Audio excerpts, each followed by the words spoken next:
Hi, Darshana. Welcome to the Devotional Anarchy podcast. So excited to be here. Yeah, and and I know that you're really busy, so I'm so honored to have you here and to be able to have this conversation with you in your living room and in my kitchen. Yeah, coming to you live from the fireplace. That's how I like to do it. Yeah. So I recently, in the last 6 months, came upon Erotic Blueprint. And it really opened up this understanding of myself. And I've been doing work around like the erotic life force for many, many years, but understanding myself sexually in this way really opened so many doors of like self-knowledge, sexual self-knowledge. So I would love for you to talk about your journey with the erotic blueprints and how you use them in your work. Mm-hmm. Well, so the erotic blueprints aren't mine. That's Yes. Jaya. So Yes. so just want to be clear. And I don't necessarily use them in my work. So it's more, I think that there is thematically there's an overlap with a piece of, what do I want to call this here even? In my private practice, which is primarily what I've been doing for the last number of years, and groups and so on and so forth have become a more recent addition to that. But a lot of times what I have spoken with clients about, and certainly have explored it for myself, is this idea of like, we've got different ways to express our eroticism, right? Just in the way we hear it spoken of, that there are different love languages or what have you. And it literally is like a language that we speak. Yes. And so if your partner is into romance, for instance, as their primary like language that they're speaking, or you could liken it even to like a movie genre that they enjoy, consuming. Like if they're into romance and you're into BDSM, like you're not going to easily or readily understand one another. But it doesn't mean that you can't find an intersection between the two and create experiences where you actually learn something about one another's preferred movie genre or the language they like to speak, AKA the way they want to have sex, be sexy, play with erotic energy. And so even though I don't necessarily work within the framework of Jaya's erotic blueprints, I think fundamentally, many of us are kind of dancing around this same idea that there are many ways to express our eroticism. And none of it's hierarchical. Like, it's not that one is better or one is worse, one is more sophisticated or less sophisticated, nothing of the sort. It really comes down to a lot of our formative experiences. It comes down to personal preference. It certainly also does come down to cultural influence. We see certain things depicted more often and more favorably than others. And that does, for some people, shape the way that they express and explore with their eroticism. Perhaps, though, to their detriment, because what I also find in diving deeper with folks is that they are following a culturally sanctioned script much of the time that actually has nothing to do with what they really truly like and want in their deep essence. And so my job, which is honestly just a total freaking pleasure, is to help somebody tune into what that essential eroticism is really like, what that authentic expression can be, and to shed the shame and give permission for that to emerge in a really full, beautiful, integrous way. So that's my answer. Hope that works. I love that because because there's like, you said integrous. Yes, the integrity piece is like, sometimes we're not in truth about our own sexuality, the expression of our sexuality, and how that gets expressed with a partner in particular. And we do follow scripts, right? We follow our conditioning. How do you see that showing up the most? Like, what is a common way that happens? Well, you know what? I'll bring in a personal anecdote, like, because what better than that?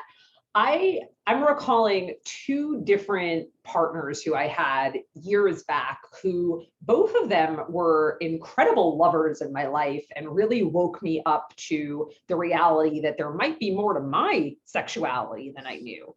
And the dynamics that we were playing with were very power over oriented, meaning they were in dominant positions and I was exploring being more submissive in those relationships. That being said, there was zero skill, and it wasn't in integrity. It was fun to play with. It made for some really hot sex, but it also felt really unsafe. And me, as a very strong, powerful woman, there was a rub in there of like, wait a second, like, I want to surrender to you. I want to submit. I like exploring these dynamics, but I need you to hold the space in a way that has integrity. And so that's something that I see happen a lot, is people have a very almost like surface level idea of a way that they want to experiment with their sex. They're like, okay, I want to have kinky sex. I want to bring BDSM in. But if you don't actually know what it takes to create a really safe, consent-based container around that, never mind accumulate whatever physical skills you might need to enact certain things with a partner. If you're going to be doing impact play, if you're going to use rope or anything of that sort, like there's a whole skill set around these things.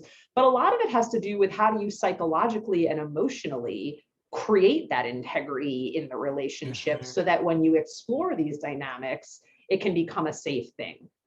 And so I feel like that's something that does come up a lot, is again, because we see certain things depicted in pop culture, in porn, so on and so forth.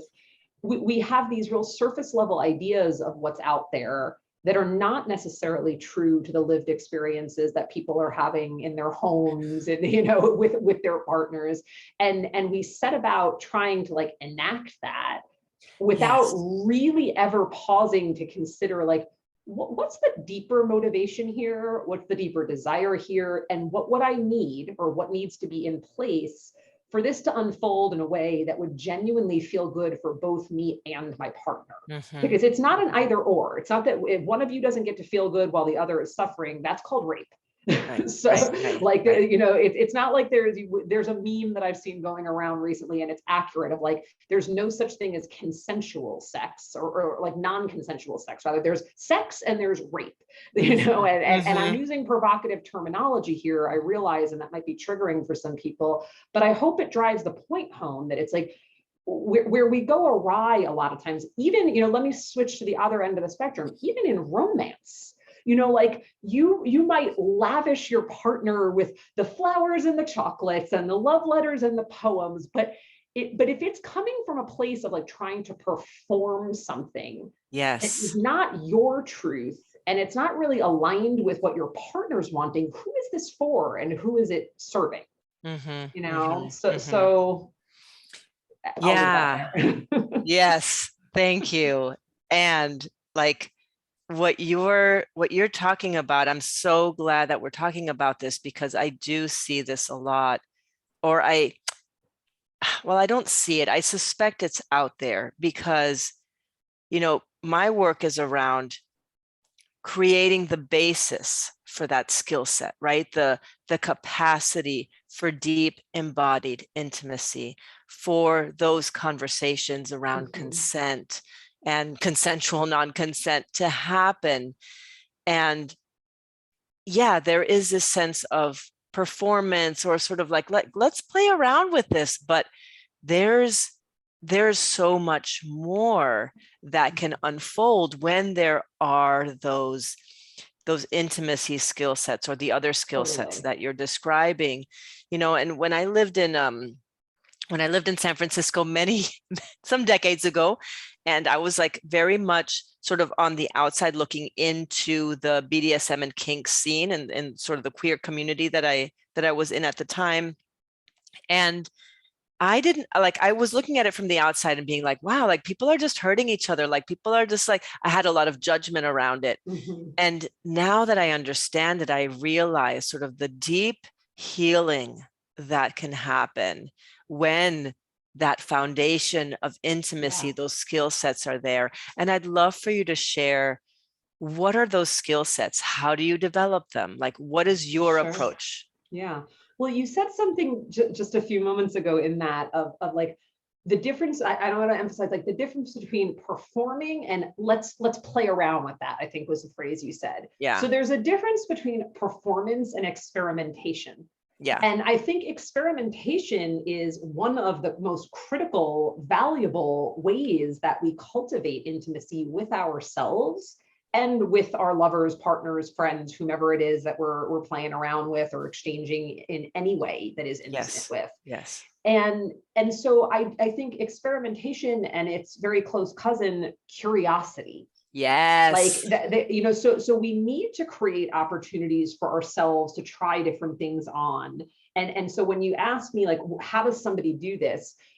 Goodness, okay, we could talk all day, obviously. Not a small question, but I'm gonna try. I'll try really hard.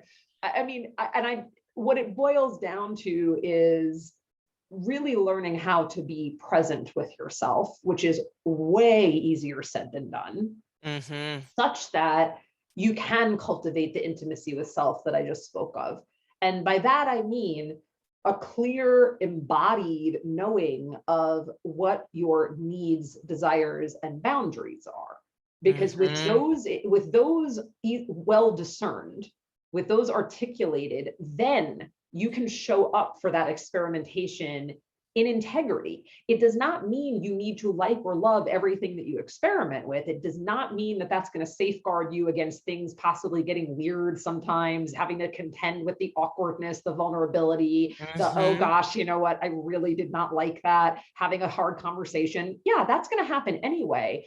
But at least it's rooted, not that it's at least, what matters is that it's rooted in a genuine, yes, I want to do this, or a clear, no, I'm not available for that. And that makes all the difference in how we enter into dynamics, you know, anytime there's two or more people involved, but also with ourselves. You know, I talk to people a lot. You know, one of the things that at certain moments in the arc of my career, like I've definitely had a bit of a reputation for my masturbation coaching and that being a focus. And people, I think, assume that I just spend my life masturbating, which I don't, because I'm helping my clients and my students. But I like to masturbate and I like to teach people how to masturbate.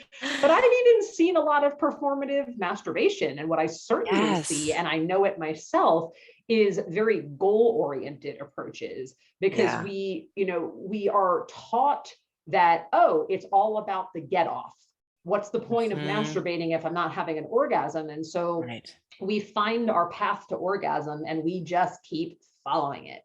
On the one hand, it makes a lot of sense, right? We are neurologically wired to take the shortest route from A to B. And so once we have established that the route from A to B might be, I put a vibrator on my clit, I turn on my favorite porn video and off I go, or I get into the shower and I use this particular lotion, or I do, whatever the things are. It makes sense that we would repeat them because it's a known entity, right? And we're generally guaranteed a favorable result.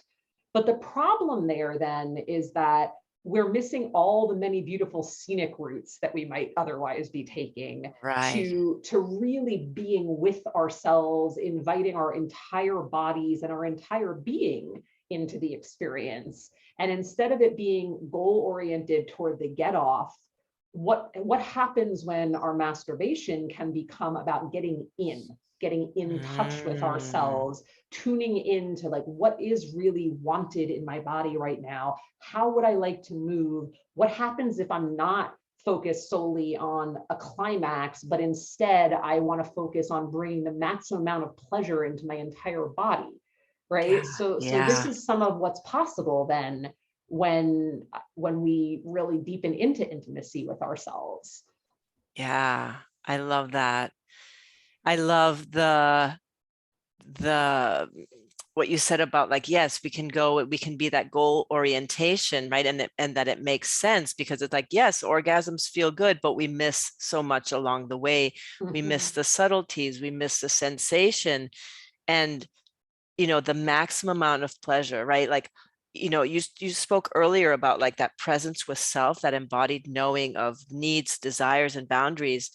When we experience trauma, there is a disruption of a lot of those basic factors that we need in order to have a satisfying sexual experience, whether it's with ourselves or with a partner, or multiple partners. And I feel like, when one has experienced trauma, like, our bodies are sort of like wired for, I don't know, for things being hard, for scarcity. Like we're not wired for, we are naturally wired for pleasure, but we learn that that's not safe, right? Well, we get rewired for vigilance. Exactly. Yeah. I'd love for you to share some of what you encounter as part of like supporting people in this pathway to having the maximum amount of pleasure, for stoking the fires of their erotic life force, and doing it in a way that is trauma informed or that supports the healing of trauma. Yeah, absolutely, because it's hugely important. Yeah. And this word trauma has become very buzzy, and people feel different ways about it. And so it is. What for me is the most fundamental thing here is slow down. Slow down.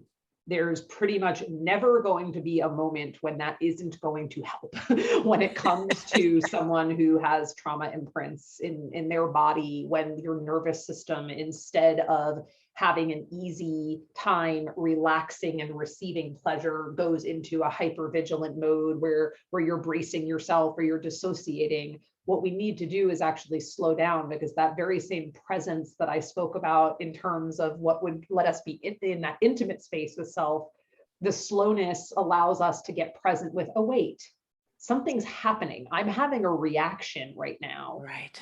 And now what I'm about to describe, I want to preface it by saying, by no means do I expect that everybody out there would do this instantaneously. I'm speaking to something that happens over time when you really do the work of unwinding trauma in your body. So let me just put this in context. But when we do get the capacity to slow ourselves down enough to have access to, let's call it witness consciousness, right? Where we can really see ourselves, there's that moment then where the aperture widens and we can say, oh, wait a second, I'm having a reaction right now. I look around and I say, am I in danger here? Is it really unsafe? Like, and in that slowness, we can then make a choice. We can say, okay, what I'm going to do is I'm going to give myself some really tight squeezing touch, give myself some containment. I'm going to take some really deep breaths.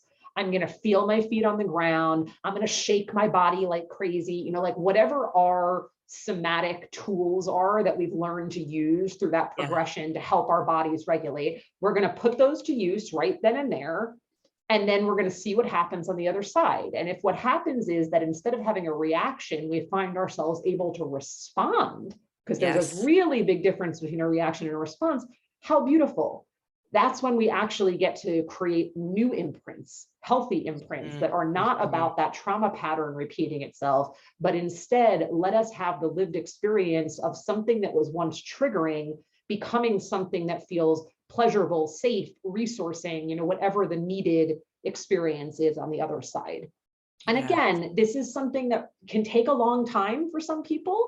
So I think it's really important to mention that, because I don't want anybody listening to this to walk away thinking that that's like a snap your fingers and boom, you can do that.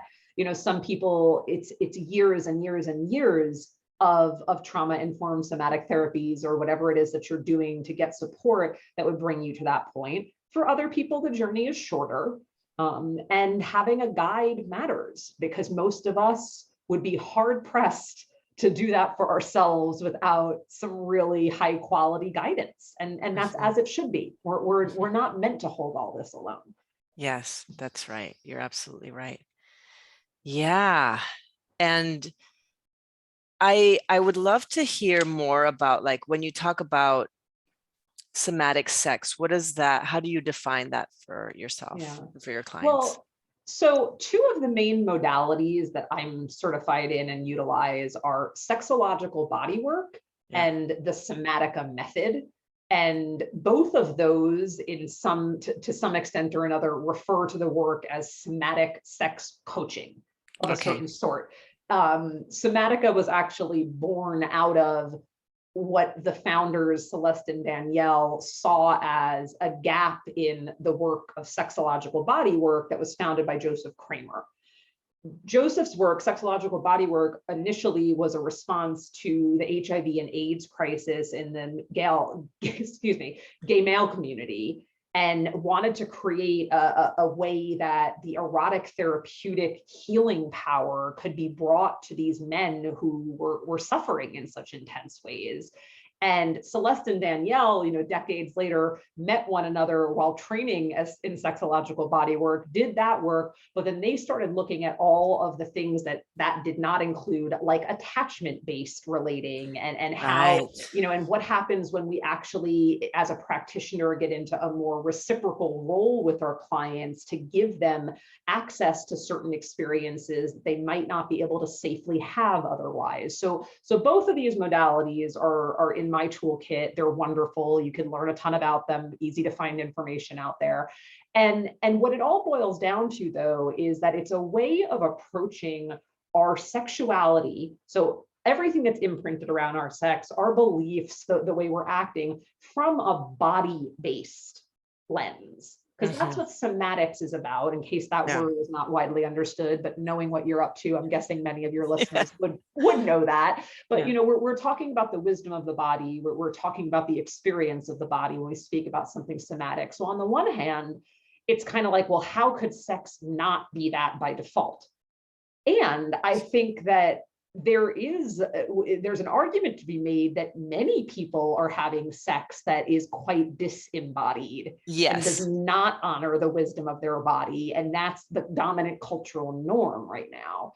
So what I appreciate about taking a somatic approach to sex and intimacy coaching is that it is fundamentally inviting us into intimate relationship with our bodies.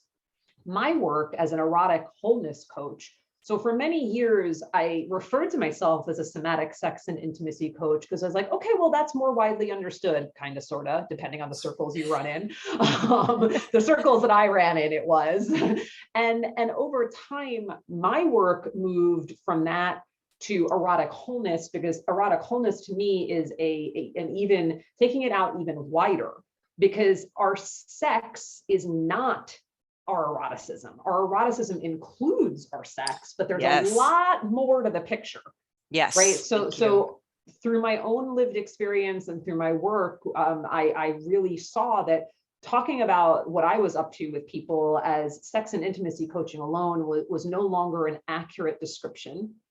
Our eroticism includes, like I said, it includes our sexuality, but it's also really fundamentally about the fact that we are sensuous and sensual beings.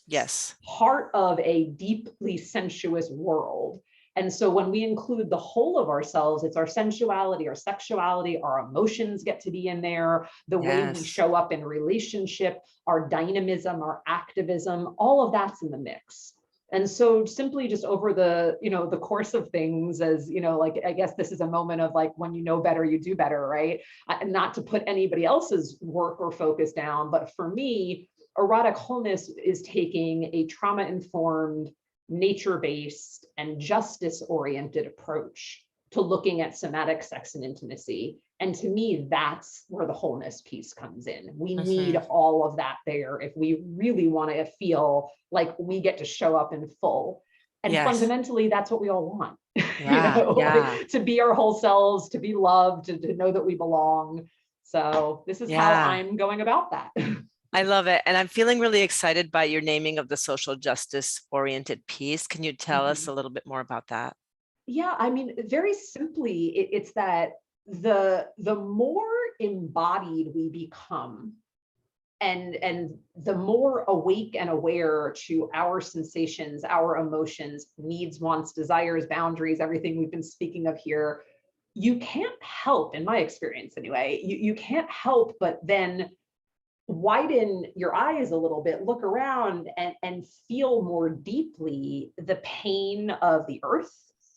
Feel more deeply the grief, the injustice, the atrocities that humanity is wreaking upon humanity, basically. We're living in a really, I mean, for lack of a better word here, like, it's just fucked up to be a human right now on so many levels. And the dominant culture, and where you and I live in America, the dominant culture is like, grief is anathema. Like, we don't grieve, or we don't grieve well. And so we're cut off from so much of our erotic aliveness by not attuning to these injustices, by not knowing how to grieve well. Mhm. And people wonder like why they're struggling in their sex. And so I want to, I get curious, like, so what do you do with your anger? And do you have space to process your sadness? Because if you're struggling with your orgasm, it's very possible that there's a correlation between those two things. Yes. And if you want more pleasure, the reality is that you're also opening up yourself to feel more pain, which I believe, and I'm totally biased and I'm happy to own my bias, I believe is a good thing. Yes, yes. It's to have the full range of experience. Right. Just in parallel as like having the full range of sensation. Yes, precisely. And I see you, I see your little Instagram videos and you're like wailing and raging and you're moving your body. It's like, yeah, because if you want to have a really liberated experience during sex, if you want to feel free and unencumbered and like you have access to all the ecstasy that is your birthright to feel, and I want you to have that, whoever you are, I want you to have that. And you need to then make yourself available to all of it. We don't get to cherry pick and say, okay, I'm going to have this feeling, but not that one. Let me go with that emotion, but not that sensation. And it's just not the way it works. Right. Yeah. Feel it all. Feel it all. And you got to feel it to heal it is another little, phrase we can bring in here, which is that if we want to do the work, your question was about justice or social justice. So to me, this is part and parcel, because the more we are in our capacity to really feel the hurts, to feel where we have gone so far astray from what I believe is like the highest potential of humans, all of the isms, the system of oppression with all of its interlocking isms that have come to pass as so normal, I'm the white supremacy, the racism, the ableism, the sexisms, on and on and on and on. When you feel the wrongness of that, you're going to start taking action. You're going to start making different choices. You're going to use your erotic life force energy with different purpose.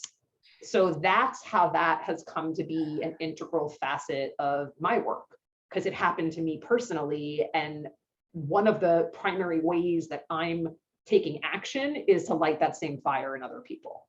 Mm-hmm, mm-hmm. I so love that this conversation is going here. I've often talked about intimacy as being sort of like accessing intimacy within ourselves, accessing our shadows, all of those pieces. Like when we have access to ourselves fully, our heart, our sex, our erotic life force, as you say, we can't help but feel the pain of others. And when we feel the pain of others, it's really so much harder to judge them, to harm them. The them dissolves, right? Because we see ourselves in other people. Mm-hmm. And those boundaries between us dissolve. So yes, I love that you're naming this, that like intimacy is sort of this pathway into social justice, into sort of dissolving these isms, the things that separate us. There is such a strong connection there. And, often when I talk about pleasure, like there is still part of my brain that is telling me like, this is frivolous, right? Because I didn't grow up, with pleasure as sort of like on my top 5 list of priorities, and I have to remind myself like the work is the intimacy, is the connection to self, so that we can then be more connected to other people.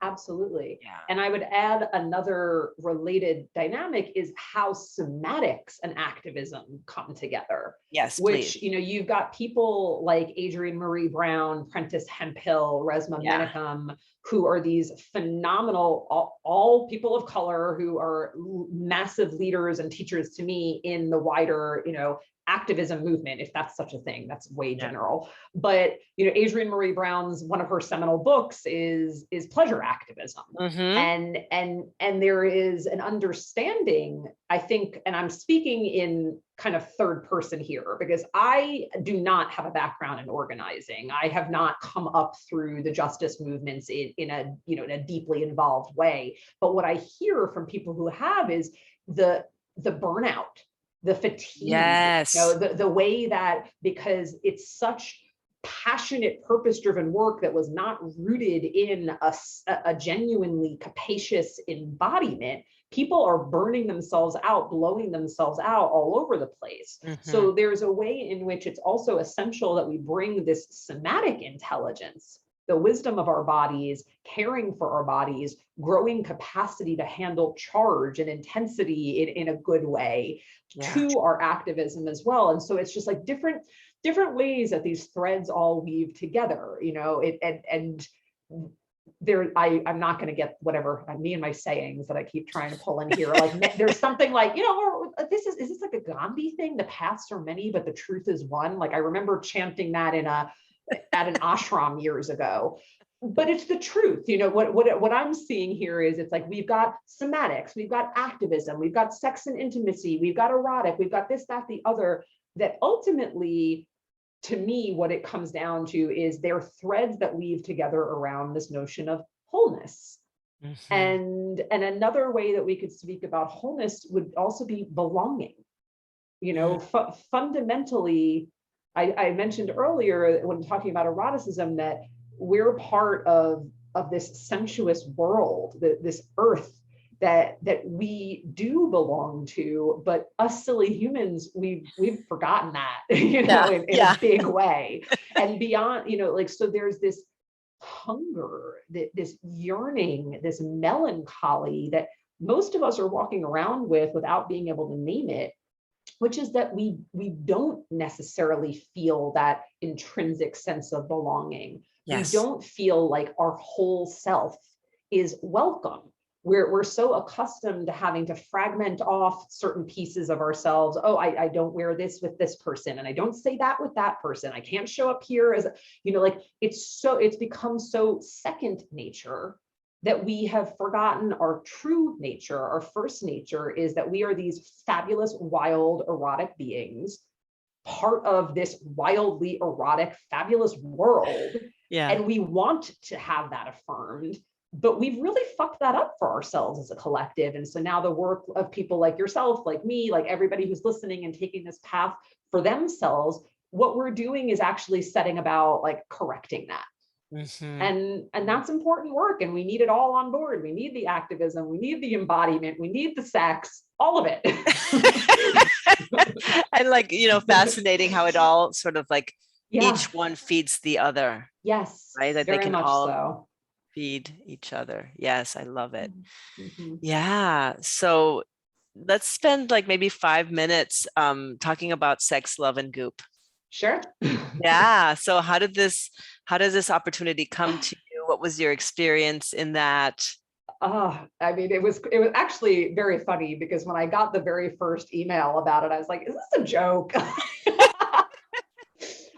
But yeah, I was approached by Boardwalk Pictures, the production company, who I shout them out, and Shauna and Nat, to you in particular, like such a wonderful team to work with, who really had a very like clear, strong sense of purpose around this. Yeah. Of the importance of showing something in the public eye that hasn't been seen, which is that attending to our sexuality can actually be a deeply healing, high integrity, beautiful journey. It's not seedy. It doesn't have to be taboo. And so all throughout, there was so much care in the process. And gosh, there are a million things I could say. Is there something in particular you'd like to know about it? No, just your experience. I'm hearing you talk about unraveling shame around the sexuality. Yeah, which is very much, so all of us who were part of that production, there's hours and hours and hours and days of things that were filmed that get whittled down to minutes on a screen, and then particular storylines that are crafted from that raw material. And I had the very wonderful pleasure of working with Chandra and Camille, a beautiful young lesbian couple who each had their own individual journey that relates to shame in some way or other. With Chandra, it was very much about religious shame. And with Camille, there was a lot of shame around fundamentally for her, I think, to try to put it simply, it was the fact of recognizing where the cognitive dissonance was, that she wasn't actually as free and liberated in her body as she might have wanted to be, because she was seeing that depicted as the way she should be.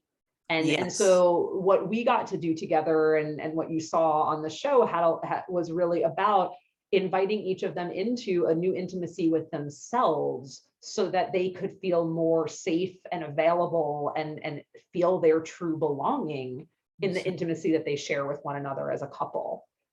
So it was so fantastic. I love the two of them. Like, I truly, and it was a pleasure to be trusted by them to take this deep journey together, with cameras in the room and everything.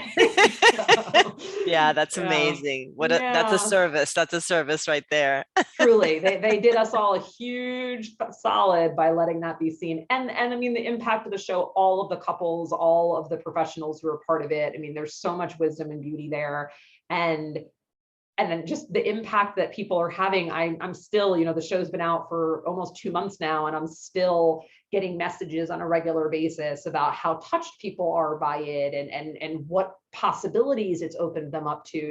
You mentioned earlier dancing around the periphery of the Bay Area BDSM community. I live in the Bay Area. Not everybody does. Sometimes I've got to remember the bubble that I exist in, where for me, I'm surrounded by sex positive community, and these are constant topics of conversation given what I do with my life and who I associate with, and that's by no means the norm. So the fact of Goop and Gwyneth Paltrow and Boardwalk Pictures and Netflix saying yes to this show, that it's really a big deal. I mean, it's a culture changing moment for many, because there's this seed of possibility that gets planted when somebody realizes, wait a second, maybe my sex could be different. Yes. Maybe I don't have to feel ashamed. Maybe I don't have to perform. Maybe I don't have to hold the burden of constantly feeling like my partner and I are a mismatch. And and so it opens up this beautiful scope of possibility for healing, and we need that in the world. So it's quite a thing. Yes, I love it. I love that it's out there in the world. I love that you're doing this work, and it's been such a joy to have this conversation with you. I feel so honored. Yes. It's been a pleasure for me as well. Thank you, Isha. Darshana, how do people get in touch with you? The main places that you can find me are my website and Instagram. My website is my name, darshanaavila.com, and then Erotic Wholeness is my Instagram handle. One of these days there might be more social media platforms, but for now that's it. And I don't know exactly when this episode is going to be airing, but people are often like, how do I work with you? Now, especially now that the show comes out. And I do have some sporadic occasional workshops that are run, but the primary ways are through my group journeys. We've got a new round of Woman Wise, Wild, and Whole that will be beginning mid-January of 2022. And that's a 5-month deep dive into this material. I've got some self-guided journeys that you could grab off of my website. So there are opportunities, and I always love hearing from people. So you can reach out, and if you don't know quite where to go, but you want to go somewhere on your journey of erotic wholeness, someone from my team is going to give you an answer. You can be assured of that. So. Wonderful. Thank you again for this deeply nourishing and enlightening conversation. Thank you so much, Darshana. You're very welcome. Thank you.